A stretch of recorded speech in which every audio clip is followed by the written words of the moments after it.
Hi everyone, how's everyone doing here today? Just wanted to say thank you for watching, and today I wanted to talk about the 2024 presidential election that is coming up. Yes, we still have a certain amount of time, but given recent events, I thought it was important to talk about, because these are subjects I brought up before, but I need to reiterate. Now, recently they did a town hall for Donald Trump on CNN, which was, I didn't watch the whole thing, I only saw snippets of it. Why do I not waste my time? Why? Because it's the typical nonsense we would expect from somebody like Donald Trump, where, he goes into all his lies and the routine talking points like voter fraud, or the perfect call to Georgia, or attacking Jean Carroll because of a decision he lost where he was found liable for sexual assault. And as far as Georgia goes, the perfect call, it was perfectly immoral, perfectly unethical, and potentially perfectly illegal. And he might face criminal charges on that as well. He still has other legal hurdles to go through. So whether or not he'll actually make it as the presidential run in 2024 has yet to be seen. But if it does happen, we need to prepare for it, and we need to accept certain realities that are going on. Now, as far as CNN itself for doing that, I think they were wrong for doing it.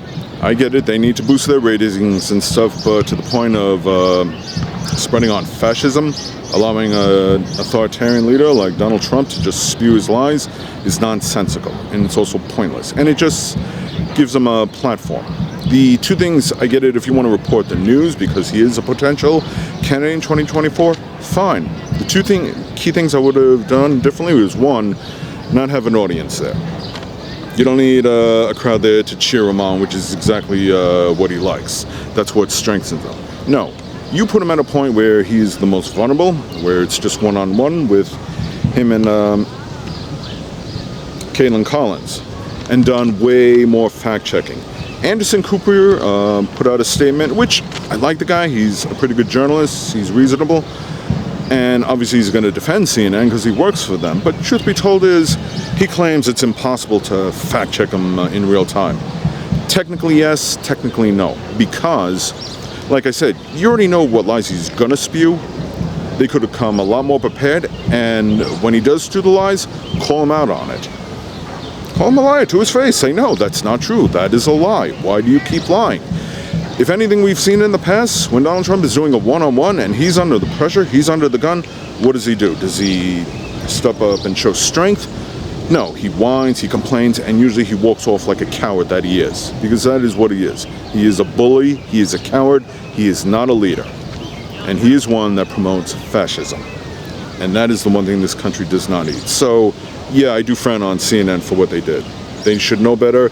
They could have done it a lot differently and still gotten a good amount of media coverage without feeling his ego or feeling his base audience, which eats us up. I mean, when he was criticizing Jean Carroll, who is an alleged victim of sexual assault, they cheered. That is what this GOP has de-evolved down into, this cult-like personality.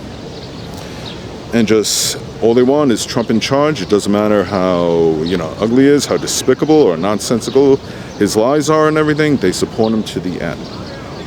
Which brings me to my next point, in that we need to prepare more for 2024, and that is getting more involved in volunteering, making sure we are registered to vote. And I'm speaking to the potential voters out there that weren't of age a few years back, that are of age now, okay? Let's talk about the MAGA crowd just for a brief moment. And this video is clearly enough for them. If you're still watching this, I'm a bit surprised. My message to all of you out there, and I say this respectfully, you're a hopeless case. Okay? You are forever devoted to this man who continuously lies to you, takes advantage of you, grifts from you, has done really nothing for you of any substantial benefit for you, your state, or the country on a whole. Okay? Even after January 6th, if you're still making excuses, if you're still trying to defend this guy, congratulations, you're in the cult. And the only thing you really have to show, years down the road, if he does get reelected, is, maybe you'll get some NFTs for the good old price of $99.95 or whatever ridiculous price he's selling, or his ridiculous books, and just have him continually strip away the rights for you and your friends and your family. because that is what the GOP is doing, which goes to my primary point. There is still, and I've talked about it several times, I continue to talk about it because it's important that people understand the fascism that is still brewing in this country. And part of it started with him. He helped embolden it, and even though he lost the election in 2020, yes, he lost. Biden beat him fair and square. If you still believe in voter fraud, you're a fool. Plain and simple. But now, primarily down south in red states, significantly in Florida under Governor Ron DeSantis, and in other states like Texas under Greg Abbott, they are constantly pushing laws that are simply designed to do one thing, and that is take away the rights from people, specifically marginal groups. Why are they doing this? Because that's how fascism works. It's not necessarily done by force like Trump attempted on January 6th. Make no mistake, if he could have overturned that election and kept himself in power, he would have done it, and the MAGA crowd would have gone for it, which just shows how far fallen from grace they've actually become. And the whole fascism thing starts off slowly and just works its way up, a little at a time, taking away rights. They started it with Roe v. Wade, undoing that, and now more and more, primarily red states, have been pushing more stricter abortion bans.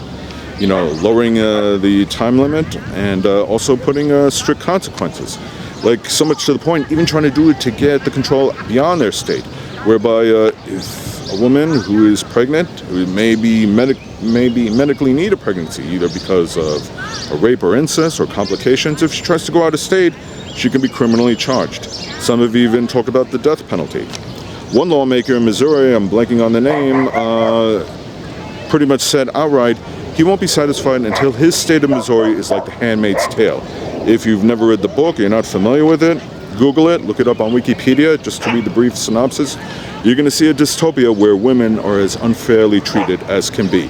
And it's not just them that are at stake, okay? They've been going after the LGBTQ communities and the transgender communities, all with ridiculous, pointless justifications, like they are some actual source of the problem. It's not. It is bigotry. And the worst part about fascism is once it's through, like, limiting the marginalized groups, it'll go after other people as well. Okay? They start off with voting, where they limit voting so that minorities have a more difficult chance of voting. Why are they doing that? Because the less people that vote, the better they have a chance of winning, where more corrupt conservatives can get into power. I'm not just talking about the presidency or the midterms. I'm talking about other positions, from governor to senator, and even the smaller positions. Just because the state is blue or red doesn't mean it's entirely run by Democrats or Republicans. You know, sometimes there's a mix. And the more and more they can work their way in, even at the school boards, that gives them a better hold on the power, on the ability to pass more unfair laws that are designed to strip away rights. That's the way we've seen it historically. You know, fascists, they don't take by force, they get themselves elected by any means necessary, and they want to hold on to that power any means necessary, fair or unfair.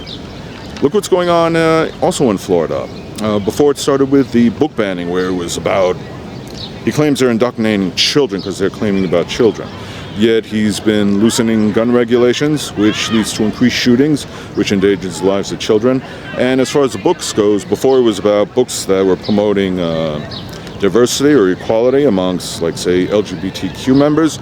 Well, now they're doing away with certain books about black history. We're to the point where students can't even read up on Martin Luther King or Harriet Tubman. And now, from what I heard recently, he's also focusing on the history of the World War II. Like, you want to strip away, do away with the history of the Holocaust? Why? Why don't you want to teach about something like that? The purpose of fighting fascism and racism is by educating. And by limiting it, by de-educating the people, it makes it easier for them to control. Donald Trump says it all the time. I love uneducated voters. He's not paying you all a compliment, mind you. And where else does it start? Do you think just taking away a woman's right to her bodily autonomy is enough for them? No. They could further the difference in pay wages so that women make less. I wouldn't be surprised they try to take away a woman's right to vote.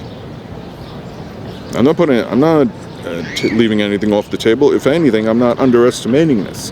To think that, oh, it's only going to go so far and then eventually it'll stop. No, it keeps on going until they are completely in power. So, in addition to voting and other things, look what Donald Trump has said in the past. That before, when he was president, he thought maybe he should continue being president. If he gets elected in 2024, 4 years later, I wouldn't be surprised if he would pitch the idea, assuming he wins, that, hey, you know what, the election was stolen from me, so I should get an automatic 4 years extra, no elections. And 8 years later, what do you got? Him just saying, you know what, I should be president permanently. He's going to put in more corrupt Supreme Court conservative judges to take away other rights like marriage rights for LGBTQs, and also do away with more health care for people. That's how it de-evolves into the fascists. Before you know it, it's not just happening in red states, it's happening into blue states too. You keep thinking, well, you know, I'm up north, I'm not down in the southern area, so it can't affect me. Maybe not initially, maybe not at the moment, but if it's allowed to spread, if the cancer continues to go from state to state, sooner or later, it does impact you in some negative fashion.